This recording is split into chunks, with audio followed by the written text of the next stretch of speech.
Shalom, shalom. Oh boy, I'm up in my bed, just sitting there thinking and stuff. It's like, man, people be saying, okay, this dude always seemed to be complaining or always pointing out things that are so-called negative. I'm like, man, I was just riding my bike yesterday, having a good time. I've had nights playing cards, having a good time. And so it's so many times that I'm smiling, that I'm happy, but then I gotta stop lying. You know, this world is dying. It is actually dying, and I know that the finality of everything is that when everything dies, that life is gonna come back, that Yah is going to set forth the second Adam to rule again. So that's a joy, definitely. But during this time right now, we actually are living dying. And folks don't ever seem to want to deal with that aspect. It's like, man, just a few years ago, you had people pressuring people into getting this jab. Now you can watch on TV and you can see, that Fauci is basically, before Congress and everybody else, and they basically calling him out for lying and everything, and showing that, they put this poison in a whole bunch of people, and now these people are now suffering from it. And a lot of us, we see people suffering from it right now, but everybody want to live this, joyful life. And yeah, I have my moments. I want to live a joyful life.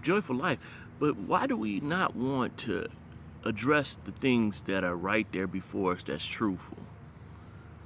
That this system has been lying to us on so many different things, that it's not a balance, and that it's not right. It's not righteous.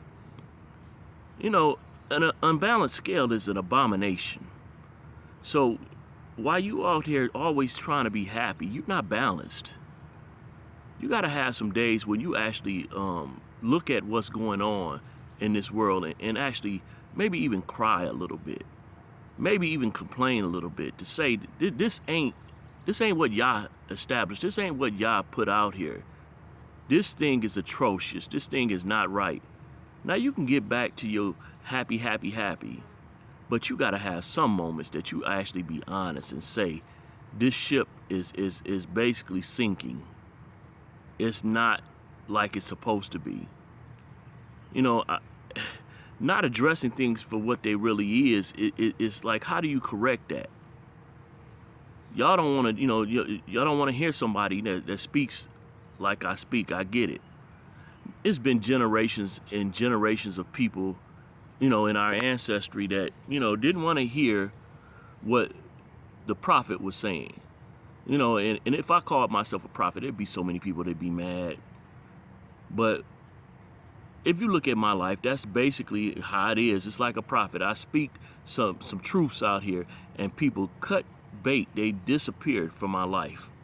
People that I've done things for, that I've shown favor, that I've baruched, or, by the modern word, I blessed, they ain't got nothing to do with me no more, just because I spoke a truth. I didn't tell a lie. I said what it really was. But it was too hard for them. They couldn't be held accountable by that word. That correction was just too much. And it was only did in love. Right now, I'm chilling on my porch. Shabbat shalom. So I'm gonna get out of this mood or whatever, but I just woke up, so I'm still groggy a little bit. And I just had to address this. I had to speak to this. We got to get out of this little space of always seeking to be happy. That emotional high is good, yeah, for the moment. But that's like a drug. That's not reality. We got to start seeing what's going on. I ain't trying to have nobody in fear. No. But I'm like, it's some stuff that's really going on. You got Russia down there sending subs down by Florida doing training. So when things really get tough and drastic, some folks ain't gonna be prepared because they so busy being happy. They ain't seeing what's really going on. I'm like, I get it. Feast days and stuff like that and celebrations, we got to be ready for those, but we also need to be ready for whatever else is coming. The persecution of the saints is right there in the book, but many of y'all ain't gonna make it because y'all so busy trying to be happy. Once persecution comes, y'all gonna submit to whatever comes your way. We already just seen that. So many took that jab right away because the comfort of losing their job that came up. I was getting kicked in the butt big time for not shaving my beard. Kicked in the butt big time for not wanting to work on the Sabbath.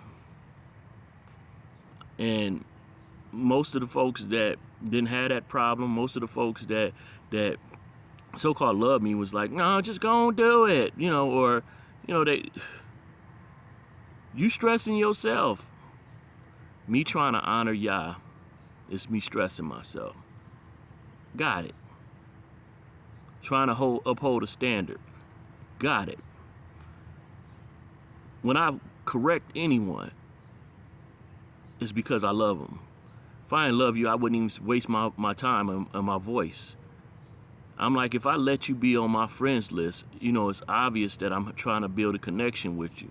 But when I share stuff, when I come on people's posts, they let me know I'm not welcome. After a while, I may unfollow them. Then after some time or whatever, they end up deleting me. And that's good. I didn't make the decision to sever the ties.